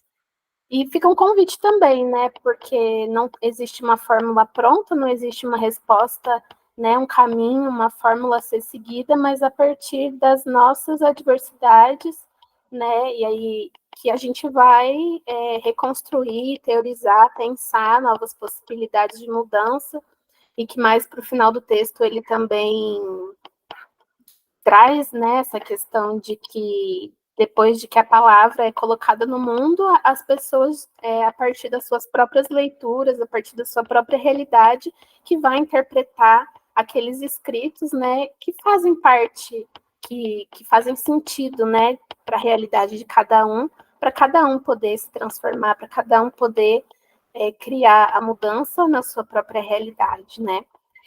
E uma coisa que eu queria compartilhar também é que agora conhecendo um pouco mais, né, dessa decolonialidade, entender como a nossa interpretação de tempo, né, da realidade histórica, ela também é colonizada, porque a gente entende a história como cronológica, né, como se tudo que a gente tivesse vivido no passado já tivesse se findado, né? Hoje a gente vive uma outra realidade. Tem gente que fala que nem existe racismo, que a luta feminista não é importante, não é relevante, mas tudo que a gente vive hoje é um passado que não acabou, né?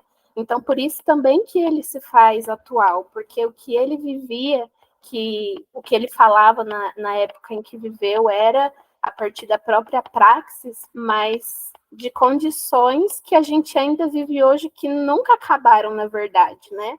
A gente vive hoje o reflexo de um passado que nunca acabou, né? Então, eu acho que por isso que ele se faz tão presente, tão atual e que inspira para que a gente, a partir do nosso próprio contexto, recrie, né?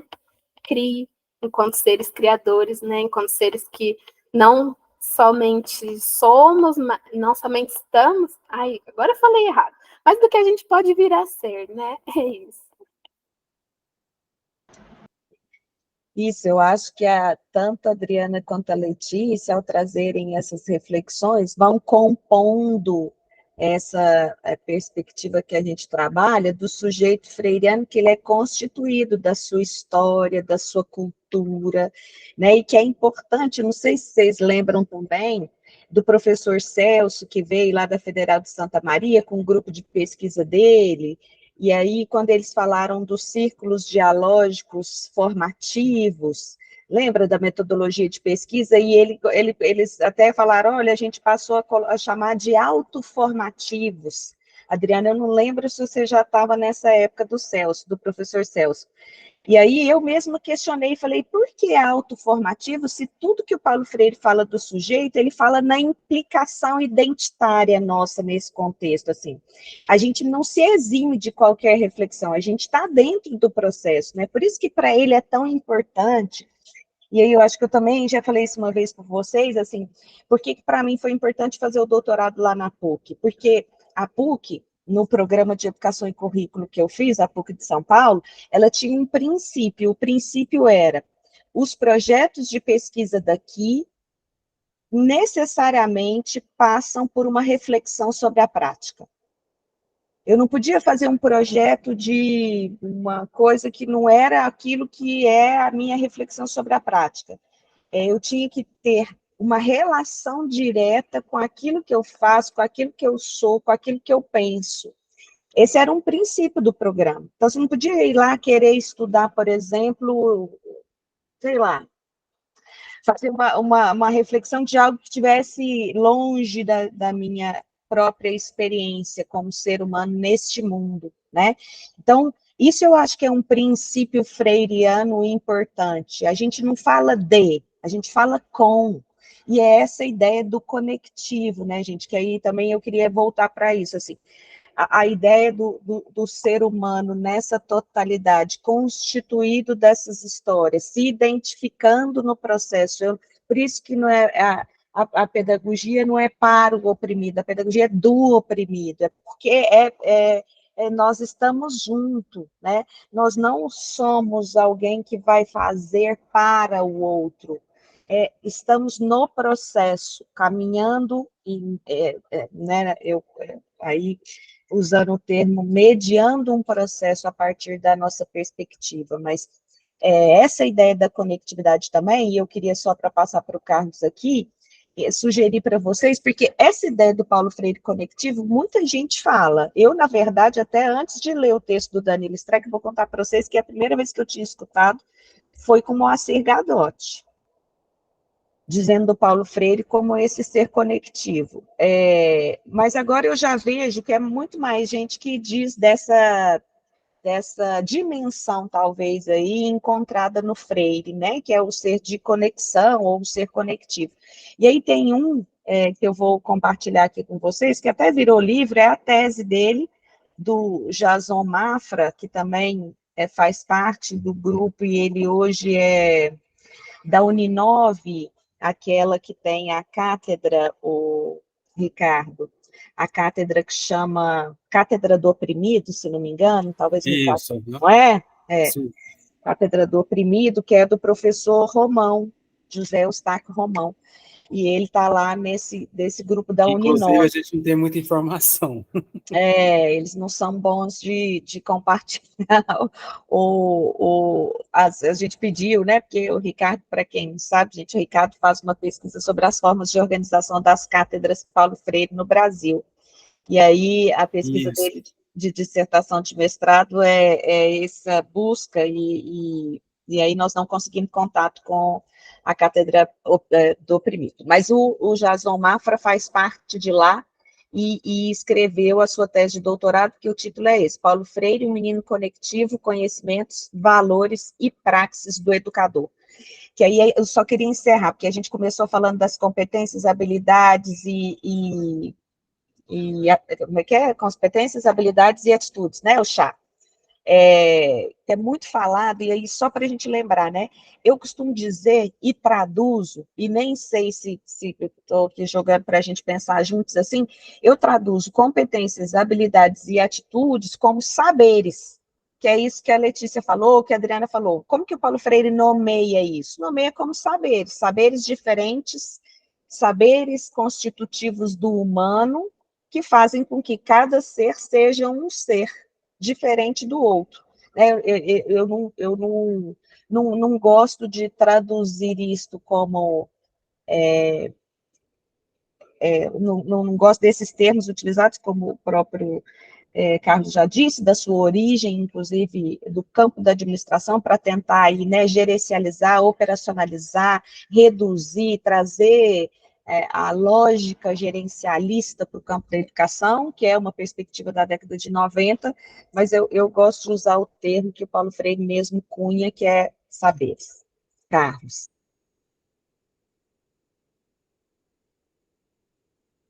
Gente, que conversa boa. Que conversa boa, tanta coisa. Eu queria só, Camila, essa questão do que você trouxe agora há pouco em relação à fala da diretora, né, lá no início da página 5, o Streck fala a questão, né, de muitas vezes o Paulo Freire ser reduzido a slogans. Né? Slogans, ele coloca a educação bancária e a conscientização. E aí eu fico pensando, né, é uma discussão que eu já tenho ouvido e sempre que posso aprofundo, né, justamente a questão de como o Paulo Freire, ele é também trabalhado dentro da formação de professores. Né? E aí a gente está falando, por exemplo, uma pergunta que eu poderia deixar aqui era o seguinte, dentro da pedagogia, dos cursos de pedagogia, de quem vem da pedagogia, que leituras de Freire foram feitas no decorrer da formação? Né? E aí, vamos lá, beleza, né? O que vocês pensaram aí, quem é da pedagogia? Agora, imagine quem é das licenciaturas. Né? Quem se forma nas licenciaturas. Né? Por exemplo, minha formação em letras, Paulo Freire é tido como alguém que não sabia escrever. Não havia uma discussão, uma compreensão, e aí hoje eu sou interpelado, não nesse momento, mas assim, está no meu caderno de anotações para depois do doutorado, né? Assim, já tem muitas coisas, né? Para depois do doutorado, para retomar, para fazer essa relação, por exemplo, que o Paulo Freire traz da linguagem popular para a sua escrita. Né? E aí a importância da gente ultrapassar a pedagogia do oprimido e a pedagogia da autonomia. Né? Que eu recentemente vi uma fala, salvo engano, foi da Cátedra Paulo Freire, em Pernambuco, de uma pesquisa, enfim, uma pesquisa que foi feita por algumas professoras de Pernambuco, que fala a respeito justamente disso. Os livros mais lidos, primeiramente, Pedagogia da Autonomia, depois Pedagogia do Oprimido, que eu falei, ainda bem, porque se você já começar com uma leitura de Pedagogia do Oprimido para uma pessoa que não tem familiaridade com Paulo Freire, você vai afastar o gosto dela, né? Embora eu reconheça que Pedagogia do Oprimido, para mim, é um livro guarda-chuva. É uma pedagogia guarda-chuva que vai abrir possibilidades para uma pedagogia da pergunta, para uma pedagogia da indignação, para uma pedagogia dos sonhos possíveis, para uma pedagogia da autonomia. Então, assim, é um guarda-chuva para diferentes pedagogias em diferentes contextos, mas ambas muito compromissadas com a praxis, né, com esse movimento, né, que eu tenho dialogado com Oscar Hara, né, de sistematização da experiência, desse processo do quão importante é a gente reconhecer a nossa experiência como algo importante. que às vezes a gente, como professor, quando está na sala de aula, nos corres e tudo mais, a gente não valoriza. E aí, Adriana, eu não sei se, né, temos duas Adrianas, acho que posso dialogar com as duas, né? Mas em relação à educação infantil, como às vezes o professor, como se o professor da educação infantil estivesse num lugar inferior, né? Às vezes eu vejo muito isso, o que na realidade não é. E eu vejo isso dentro da própria formação de professores, né? Mas que não é um lugar extremamente importante. Na minha leitura, eu penso que a educação infantil, para o âmbito da construção de relações, ela tem um papel extremamente, muito mais importante do que, por exemplo, quando você entra para o segundo segmento do ensino fundamental, quando disciplinariza e o professor é um professor de passagem. E a construção de relações acaba ficando prejudicada e a dimensão cognitiva passa a ser o principal, né? Estudar, aprender para fazer prova, e as relações acabam sendo deixadas de lado. E se eu não tenho relações, como é que eu vou trabalhar uma educação humanizadora, numa perspectiva humanizadora, se eu não construo relações? Né? E aí o Streck traz lá na página 6, deixa eu verificar aqui, quando ele vai falar a respeito, na página 7, porque como eu falei da pedagogia da autonomia, ele vai trazer assim, uma das condições necessárias a pensar certo é não estarmos demasiado certos de nossas certezas. Né? E aí é para a gente pensar também o quão estar professor nos desafia à formação permanente que Freire nos coloca. Né? Mas que, às vezes, a gente chega na escola e, por conta da dinâmica, da cobrança, etc. e tal, a gente meio que estaciona. Né? Eu tenho visto muito isso hoje com relação, por exemplo, às tecnologias. Aí eu vou e demonizo. Tecnologia não presta, não presta, quando, na realidade, quando você vai fazer um trabalho eu tenho visto trabalhos maravilhosos a partir, por exemplo, do Instagram. Eu fiz um trabalho com educação, com os meus alunos na faculdade, né? Isso, né? Porque a faculdade é um lugar ainda um tanto elitista, né? Mas a partir do Instagram, do uso do Instagram como base, né? Então, assim, primeira movimento, uma pergunta sobre o tema da educação antirracista. Segundo movimento, vamos, então, procurar a página no Instagram que coloque, né? Terceiro movimento, pegar os cards e vamos transformar isso vamos colocar no slide e depois compartilhar e gerar discussão. O que vocês, né, em relação a isso, sabe? Então, de perceber esses múltiplos espaços que a gente tem hoje, né? E aí a Camila trouxe uma coisa que me lembrou logo do 4º capítulo de Educação e Mudança. A educação como ato criativo e reflexivo. E é isso que a gente fez um parênteses para a gente pensar em relação à formação. E para a gente pensar que o sistema, de um modo geral, não quer que a gente seja criativo, porque você coloca uma sala com 35 alunos, né, com o tempo, né, olhando para o segundo segmento do ensino fundamental e ensino médio, por exemplo, 50 alunos para trabalhar uma dimensão criativa é um processo. Você vai precisar de um certo molejo.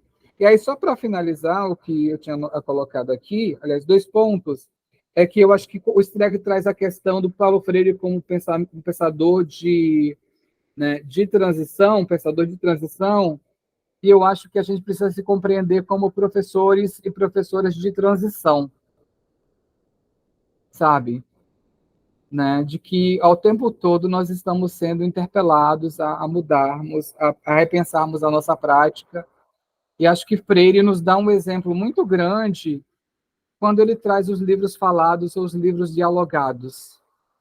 Quando eu me coloco, me sento com outro e começo a discutir. Eu estou muito, talvez, influenciado por isso, porque eu tinha lido um trecho de O Caminho se Faz Caminhando, que é o texto dele com Miles Horton, ou Miles Horton, como queira, né? Enfim. E eles vão trazendo justamente essa posição de escuta, de reconhecer diferenças, de perceber diferentes culturas, mas de se colocar nesse lugar de aprender com o outro, de que ensinar exige humildade, né? E aí, Letícia, tu falou da questão da atualidade do Paulo Freire, eu sempre fico muito com cuidado em relação à atualidade do Paulo Freire ou atrás da sociedade brasileira. Ou a sociedade brasileira está estruturalmente tão... que problemas que tinham na década de 60, 70, 80, 40, 50 anos depois ainda são reinventados, ainda ganham uma outra cara, um outro formato e nos aflige de outras formas. Bom, é isso, gente. Obrigado. Desculpa, mas fiquei implicado aqui. E essa ideia da transição é interessante mesmo, né? Porque é a ideia do processo. E a ideia de uma coisa, gente, que eu também vou dizer aí da fala de vocês que me provoca a pensar, é assim, eu também tenho muita dificuldade quando eu escuto de professor e professora dizendo assim, essa geração não tem jeito, essa geração é isso, é aquilo, e aí e eu acho que as duas, né, essa perspectiva da transição e da recriação implica nesta compreensão do humano. Eu acho que se a gente já pressupõe que é uma geração perdida, que é uma geração que não há o que fazer, que é uma geração... A gente já se descomprometeu, já não tem mais... O que você vai fazer, então? Porque é uma geração que... Né, é esse o discurso, especialmente para nós, é não ler, de informações muito... É mesmo, é característico, é real. Agora, que não tem mais jeito, porque tem muito isso, mas tem muito isso na educação, né? Como se um saudosismo geracional, eu chamo assim, parece que sempre a geração anterior era melhor do que a que vem. A gente precisa romper um pouco com essa relação, assim. São gerações diferentes.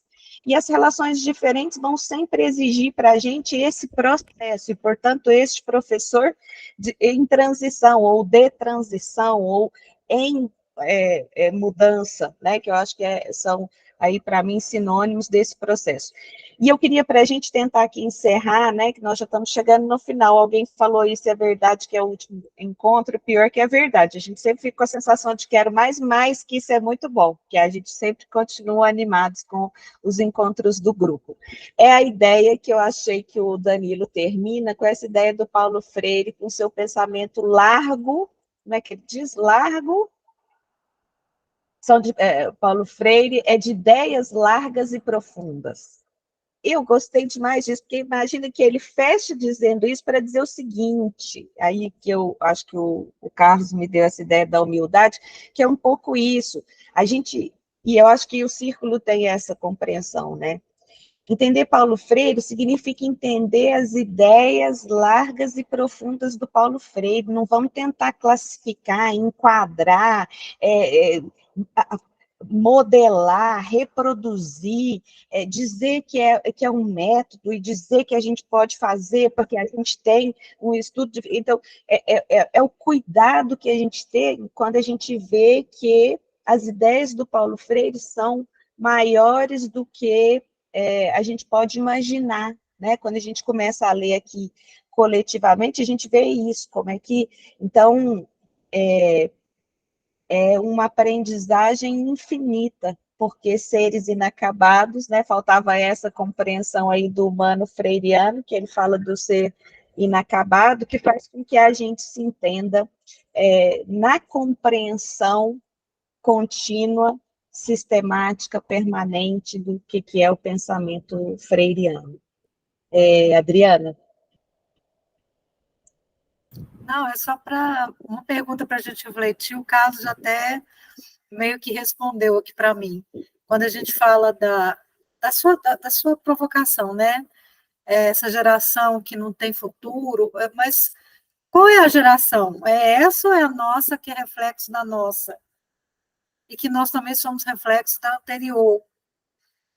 Né? Então, a gente tem que parar com esses discursos, né?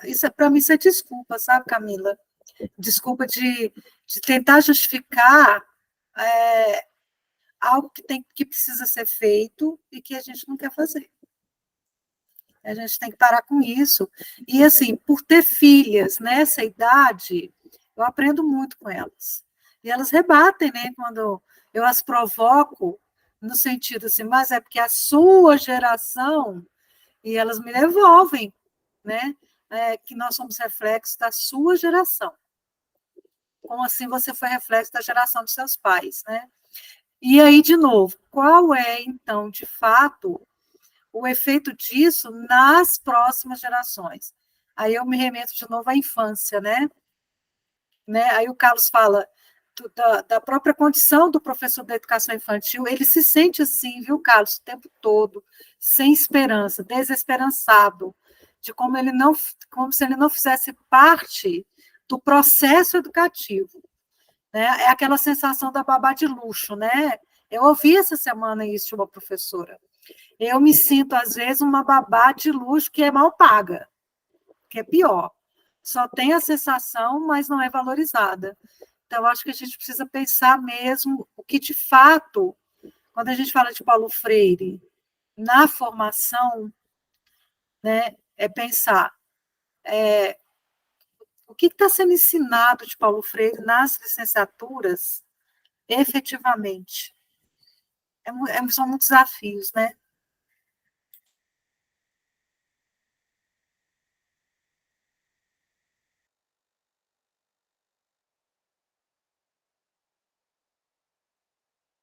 Você está sem som, Camila?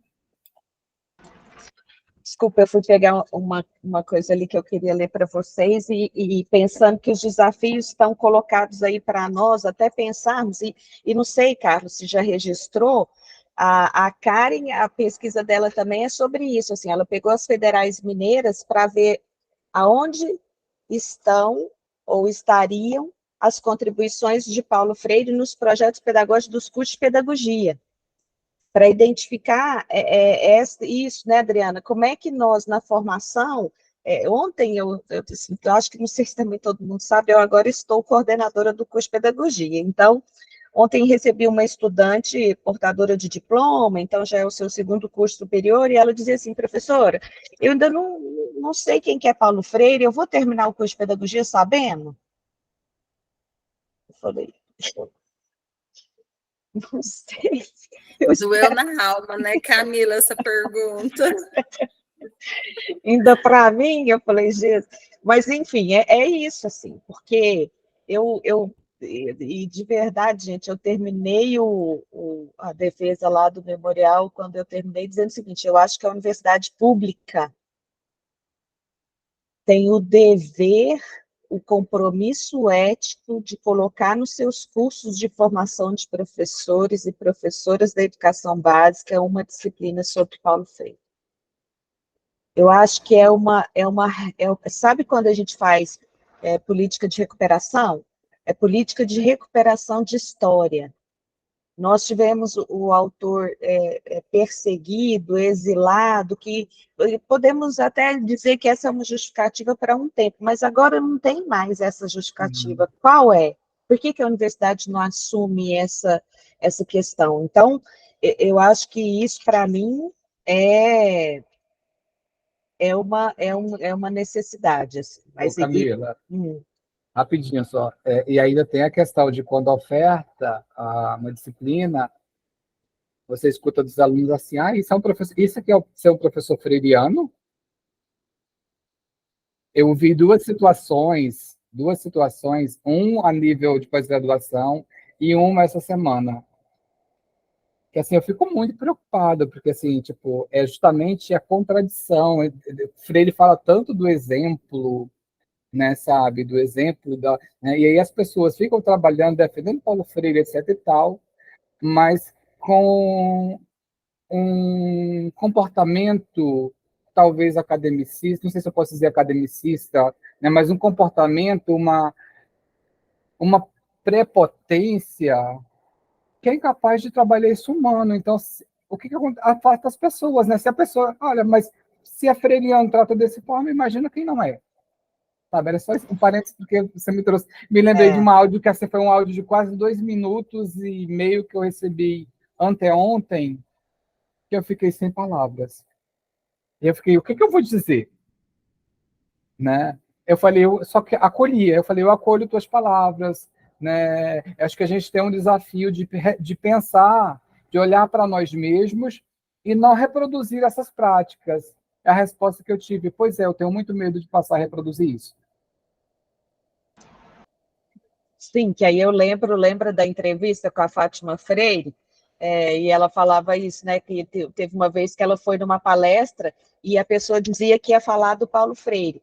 Então, e a pessoa com esse olhar acadêmico, teórico, aí ela falou, mas esse daí não é meu pai, esse daí que você está falando não é meu pai, tipo, porque é mesmo esse exercício permanente, né, de uma coerência entre aquilo que a gente pensa e aquilo que a gente faz. E quando não há, é muito contraditório no sentido não do contraditório, porque contraditório nós também somos, mas é assim, fica, vou usar de novo a Fátima Freire, fica sem presença, né? Porque parece que é um discurso só, é aquilo que ele fala do discurso e daquilo que você enxerga na pessoa realmente o que ela é, o que ela faz. O que ela faz, como ele mesmo diz, o que eu faço é que diz sobre mim, não é o que eu falo. Né? Então, eu acho que essas coisas em Freire, para mim, são muito importantes. Não é só a teoria, é uma teoria que impregna a gente do fazer, que é isso que a gente aqui hoje, acho que dialogou o tempo inteiro. Como é que talvez, se a gente fosse pensar, né, na razão que nos une aqui no círculo, seja essa de uma busca permanente da coerência entre a praxis freiriana e aquilo que a gente é como ser humano, né? Como é que a gente vai buscando isso? É um processo que não tem fim. Por isso que eu sempre penso aqui como esse círculo como razão da nossa existência. Mas eu queria, para a gente encerrar hoje, nessa turma de princípios éticos que a gente fez, Letícia esteve comigo fazendo o seu estágio de docência, e a gente terminou a disciplina, cada disciplina é muito diferente, gente, cada de um jeito e tal, mas enfim, essa disciplina nós tivemos uma rapper na nossa turma, e ela terminou escrevendo, ela também, Carlos, é assim, poeta como você, e eu vou ler para vocês que eu queria compartilhar. A arte e o ofício de ser professora, de dialogar, ouvir, de ser transformadora, ensinando, aprendendo, fazendo a diferença. Amorosidade, tranquilidade com seriedade intensa. A importância de profissionais que vêm para mudar carinhosamente, sabiamente, nos mover, muita gratidão por todo conhecimento, cada momento e experiência. Simplesmente agradecidos e felizes por sua existência. Seu jeito único de ser, de rir, de cativar, de nos ensinar a acolher e nos libertar. Você é necessária. Tenha sempre essa certeza. Um abraço muito amoroso da sua turma Boniteza. Que essa turma chamou Boniteza. E eu achei tão especial nesse tempo, né, em que a gente está precisando muito desses encontros com pares, com essa também reconhecimento de que essa ideia de que é duro, mas ao mesmo tempo é amoroso, né? É rigoroso e ao mesmo tempo é amoroso. Eu acho que essas que eu chamo de pares dialéticos freirianos são importantes para a nossa existência, assim, nesse campo, na docência, na perspectiva de que as pessoas acabam conseguindo vivenciar o que é o Paulo Freire, entender um pouco mais sobre isso, né? Pelo menos reconhecer a importância e o seu papel na educação brasileira. Então, já são 11h03, eu queria agradecer demais vocês pelo ano todo, por todas eu, de fato, eu insisto, e não para repetir, mas para dizer de verdade o que faz sentido para mim, ter esse espaço do círculo, me faz ser mais gente, me faz ser mais pessoa, me faz ter o compromisso de que eu não posso esmorecer, porque eu tenho vocês junto comigo, eu tenho pares nessa jornada, eu tenho pessoas com as quais eu sei que eu posso contar e estou em contato, né?